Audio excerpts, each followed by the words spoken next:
الشيطان اللعين الرجيم بسم الله الرحمن الرحيم والصلاة والسلام على أشرف الأنبياء والمرسلين سيدنا ونبينا أبي القاسم محمد الأمين وعلى أهل بيت الطيبين الطاهرين المعصومين المظلومين ولعنة الله على أعدائهم أجمعين من الآن إلى قيام يوم الدين آمين يا رب العالمين. Dear respected viewers, thank you for joining us once more on this, your live show, well, recorded show in this case, from the holy city of Karbala. I am, of course, your host, Yahya Seymour, and we are back on your show, Back to the Basics, in which we are discussing, of course, a return to basic fundamental differences between ourselves and others. In these fundamental differences, one notices that we are trying to systematically arrange, order, and regulate a framework by which we might find a more attractive, presentable, and definitely consistent means of engaging with people who have other beliefs. Now, allow me to say one thing very carefully before we continue any further. It's clear to me from the letters we have, well, the letters which I received via the administration, which of course were just a sample, that we are of course being viewed by people of numerous diverse backgrounds. And this is only natural. We live in the modern world, of course. People who have a satellite box, they'll be able to watch anything that comes on their screens. And so I want it to be very clear to all of us, including the Muslims, including the non-Muslims, inshallah ta'ala, that the intention is not to offend anyone. The intention, of course, is that we might have a fruitful dialogue. And I believe that through fruitful dialogue, if I'm unable to convince someone of my view, then at least they might be able to understand why I differ with them, why I believe what I believe, and more importantly, why I take reservations with the beliefs of others in regards to certain aspects. Of course, this is achieved in numerous different ways. In speaking about such topics, they would be able to understand my thought process. But more importantly, in not only understanding my thought process, they would understand those things which I find objectionable with their belief system. This would not be reduced to the childish mimicking and mocking which is found in many religious discussions, be they between Christians and Muslims, or even indeed between theists and atheists. But rather we would be returning to a more respectful dialogue. And of course, I'm experiencing some technical issues slightly. I am going to ask the team to just double check that there's nothing wrong with my headpiece, because I am hearing sounds. But inshallah ta'ala, continuing back to normal, what we need to understand in viewing these dialogues is that the intention, of course, is number one, the delivery of information. Number two, the delivery of accurate information which is not going to be a source of misguidance. And number three, the ability to convey our beliefs respectfully within the boundaries that we would hope anyone would engage with our own. And of course, in addressing things in such a way, it is necessary to always observe decent etiquette. I ask Allah Azza wa Jal to allow me to be a tool or a means to convey what Al Muhammad alayhi salatu wassalam have conveyed and what has reached us of them.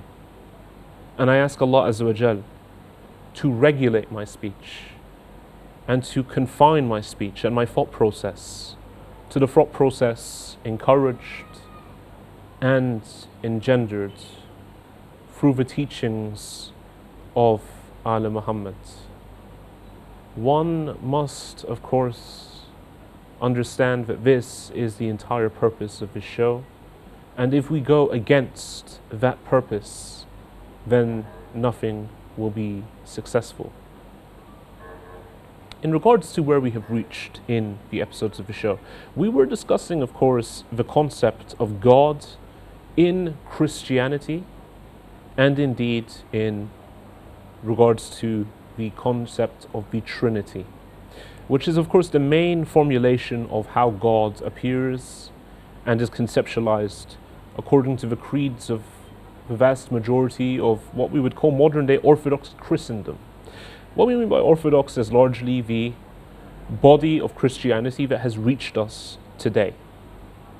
In regards to the Trinity, we've stated that there are several objections we would lay forward, several objections of a key nature. And these objections, of course, are not intended to be strawman caricatures of actual beliefs of Christians. Rather, I believe I am engaging with the Christian doctrine as is stipulated, as is formulated, and as is laid out by the best of their theologians. And one of the arguments I stated, which is problematic for the doctrine of the Trinity, is this concept of how revelation is only complete in the era of Jesus, whom Christians believe to be the incarnate Son of God, or the incarnation of the second person of the Godhead, namely the Son. So when one asks a Christian, do you believe that Abraham, do you believe that Moses, do you believe that Jonah, do you believe that any of the Old Testament prophets were in fact engaging consciously and knowingly with a Trinitarian God? Do you believe it was part of a revelation to the people of ancient Israel that the God they were to believe in was a Trinitarian God?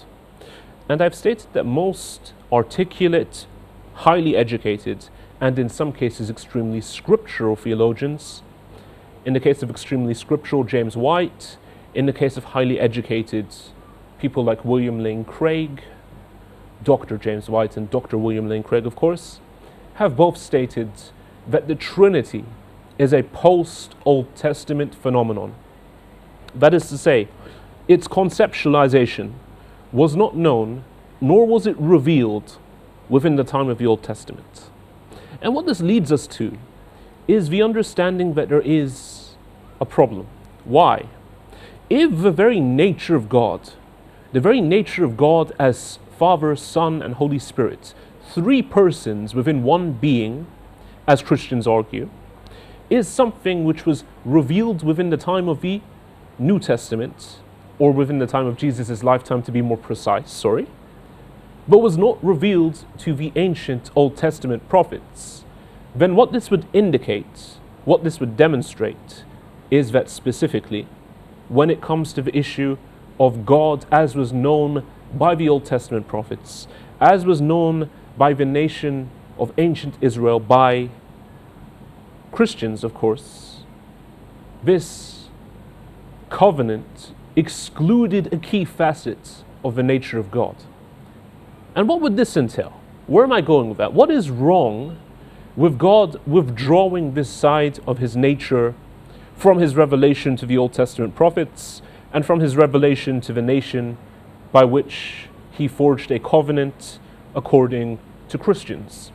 The main problem with this, my brothers and sisters, in Islam, in humanity, is that it leads us to one key issue: the problem of what we know as divine deception. It is essentially to say that there is a key issue here, and that key issue is that it is as if we are saying that the God of the Bible is a divine deceiver. Now, this argument has been laid out particularly systematically by a modern-day philosopher by the name of Dale Tuggy.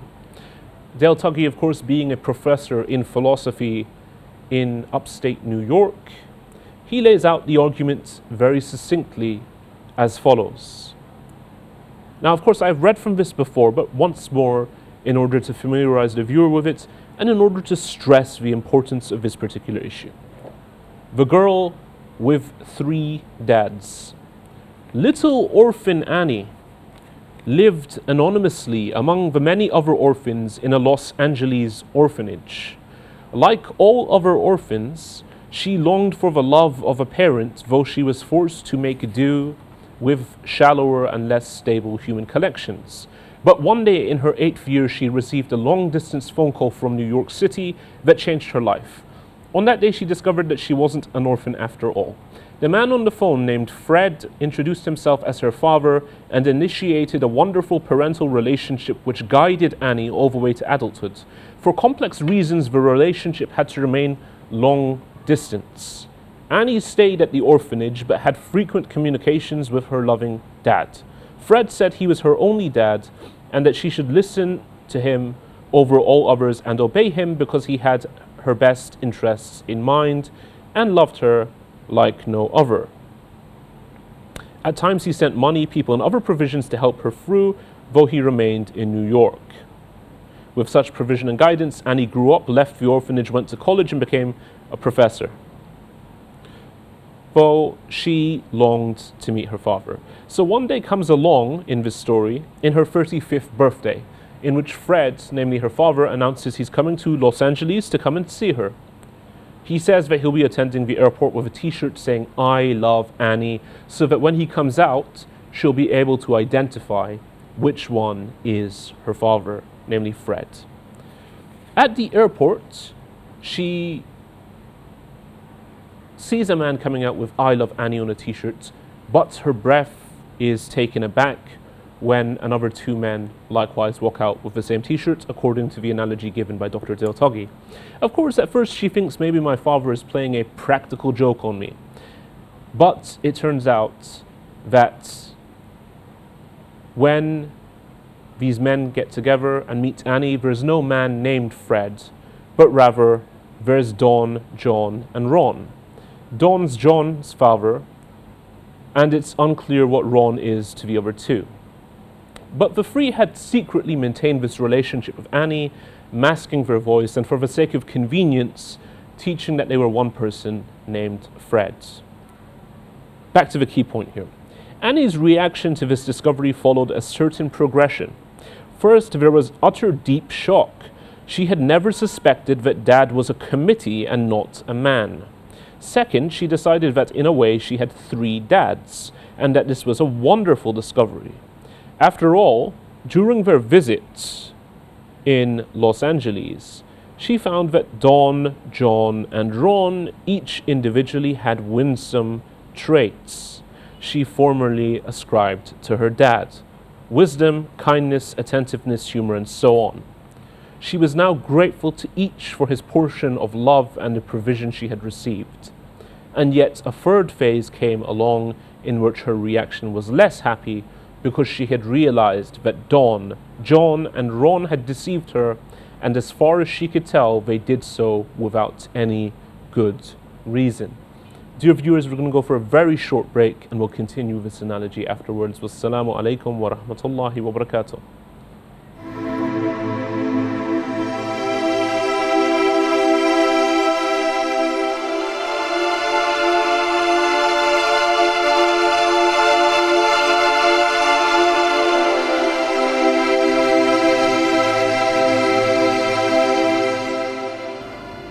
Dear viewers, thank you for joining us after that very short break. We were discussing the analogy given by the contemporary philosopher Del Toghi in regards to why this particular model of the Trinity is problematic for those who acknowledge that the revelation did not entail a revelation that God was a Trinity for the Old Testament community, but only did so with the coming of Jesus, according to Christian theology. Now, we stated that the reaction is she realized that Don, John, and Ron had deceived her, and as far as she could tell, they did so without any good reason. She missed Dad and was troubled to think that her long personal interaction with him was a sham. She was interacting, in a sense, with a fictional character and not a person, albeit a character perfectly played by free-loving men. She felt like a wife who had discovered that her husband was really identical triplets, ajalakum Allah, taking turns. Such a such a woman, Annie reflected, would feel like she had been violated by all three men. Though Annie didn't quite feel that violated, she did still nonetheless feel violated. She felt sure she had been mistreated. In the end, Dawn, John, and Ron kept up their relationships with Annie, though now on a different basis. Annie never did discover the reason for their deception, nor did they ever explain themselves. She decided that though she had three good dads, or perhaps three fatherly friends, none of them were perfect, for they had wrongfully deceived her. Likewise, the analogy here is to demonstrate that those who argue that Allah Azza wa Jal, and I'm going to use that name because many of the Arab Christians feel free in using it, even though some of their Western counterparts are remaining in their ignorance and are not aware of the fact that this term is not a derogatory one, nor is it the name of an idol. These people who believe that Allah, whom they call Yahweh, is one being in three, or rather three persons in one being. Now, when you believe that Allah is three persons in one being, yet you still believe that this was not revealed in the Old Covenant, but is a new revelation, then this not only leaves you with the concept of divine deception, which is problematic, but it also opens up several other issues. Now, let's deal with the issues of divine deception first. If this doctrine is true, then the Father and the Son and Holy Spirit acted like Dawn, John, and Ron in the analogy we gave. But Dawn, John, and Ron, in the analogy which was cited, acted wrongfully. And therefore, if this model of Christianity and this statement about the Godhead is true, then the Father, the Son, and the Holy Spirit acted wrongfully. But it is blatantly false that God would ever act wrongfully, and therefore this doctrine of the Trinity is wrong. Now this is actually several points, and it is a fairly strong argument. But nonetheless, we need to ask ourselves, what is it about this issue of divine deception which is so problematic? You see, anyone that deals on a regular basis with Christian polemics against Islam would understand that Christians have several polemics up there, dare I say, vastly growing and yet nonetheless extremely limited, or, well, I dare say, barrage of ammunition, in which they'll whip out this argument that Allah Azza wa Jal is a divine deceiver because, of course, according to them, by saying that someone else died on the cross, or even by saying that the crucifixion did not happen, they believe that Allah Azza wa Jal has willingly deceived a large population who are now Christians. Now, of course, the argument is extremely fallacious. That's not the Muslim claim. The Muslim claim is not that Allah Azza wa Jal deceived a bunch of innocent people. And more importantly, Christianity is not based, nor does it hinge upon the concept of the crucifixion. Josephus and Tacitus believe that the crucifixion occurred, and yet they're not Christians. So, when they make this argument, it's not really an argument in favor of Christianity, nor is it one which is actually dealing with a problem inherently. So, if you have an issue with Allah Azza wa Jal deceiving people in such an issue, namely, you believe that because Jesus did not die on the cross, yet you believe that in allowing people to think that he did, Allah Azza wa Jal is somehow responsible for deception, then how much more is this problem going to return back to your own doctrines? And you see, this is where things really get quite messy.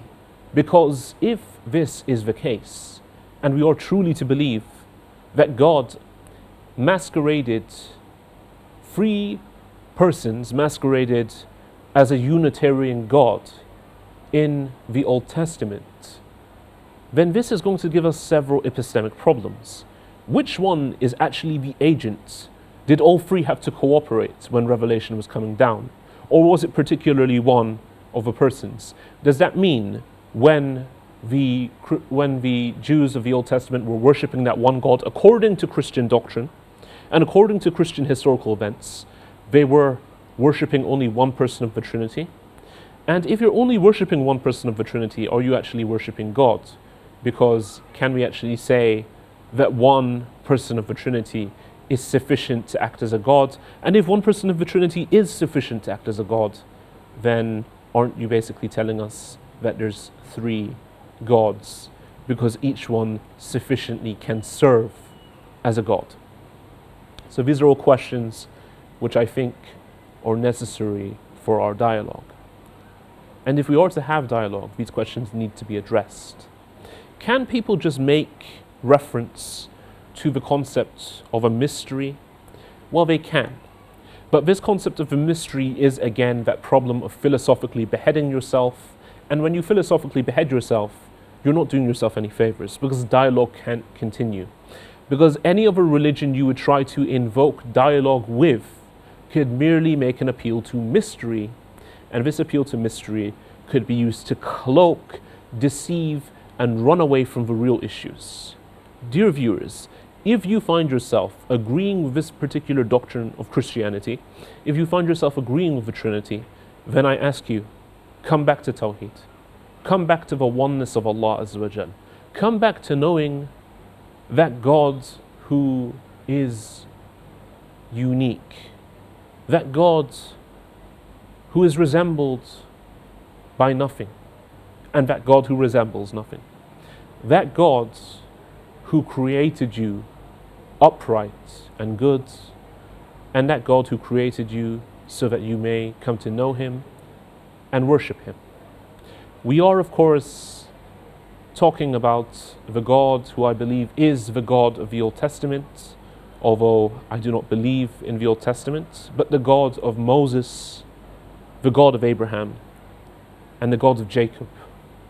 Indeed, the God of all of creation, who brought about all of creation from a state of nothingness, who brought about creation ex nihilo, and has not had any shortcomings in the amount of blessings and bounties He has provided for humanity.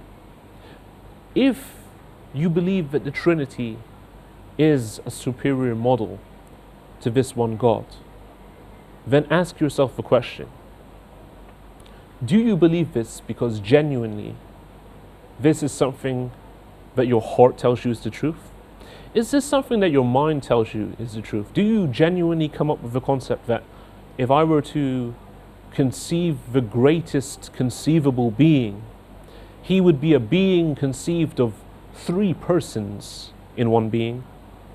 Or when you think of God, when you pray to God on a regular basis, and when I say when you pray to God, I literally mean to God and not to Jesus, is that being that you conceive and conceptualize, is He three persons? That's not to say that your conceptualization is sahih, that it's authentic, that it's correct. I'm merely putting forward that human beings, nature, do not come to believe in the Trinity. The Trinity is a doctrine which has been taken from the church. The Trinity is an acquired doctrine and not an innate doctrine. Now, of course, that's not to say that an acquired doctrine is always and perpetually going to be false. But we've given several arguments against the Trinity.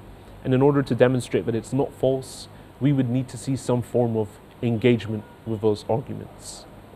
My Christian viewers, anyone else who's watching and tends not to agree with what is being said, then I ask for your forgiveness if I have offended you in any way. May the peace and blessings of Allah be upon you all. Assalamu alaikum wa rahmatullahi wa barakatuh.